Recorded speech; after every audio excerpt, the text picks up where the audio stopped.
महाराष्ट्राचं शासन महिलांना लाडकी बहीण योजने माध्यमातून 1,500 रुपये देतं, पण आमच्या जीविताचं रक्षणाचं काय, आमच्या सुरक्षिततेचं काय? आमचे 35 तुकडे व्हायला पाहिजेत का? यशस्वीच्या देहाची जशी विटंबना झाली तशी आमच्या महिलांची, आमच्या बहिणींची, मुलींची विटंबना व्हायला पाहिजे का? आपण तोपर्यंत वाट बघणार आहोत का? मी माननीय मुख्यमंत्र्यांना आवाहन करते, विनंती करते की लव जिहाद कायदा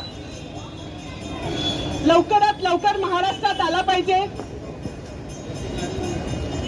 यशस्वीच्या बाबतीत झाला तो लव जिहादच आहे.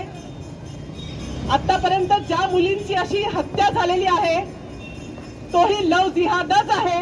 लव जिहाद विरोधी कायदा झालाच पाहिजे, झालाच पाहिजे. लव जिहाद विरोधी कायदा झालाच पाहिजे, झालाच पाहिजे. यशस्वी ही फक्त ओरड बदली नाही तर ही तुम्हा आम्हा प्रत्येकाची मुलगी आहे, तुम्हा आम्हा प्रत्येकाची बहीण आहे आणि म्हणून तिची अशी निर्घृणपणे हत्या करणाऱ्याला फाशीची शिक्षा ताबडतोब झाली पाहिजे.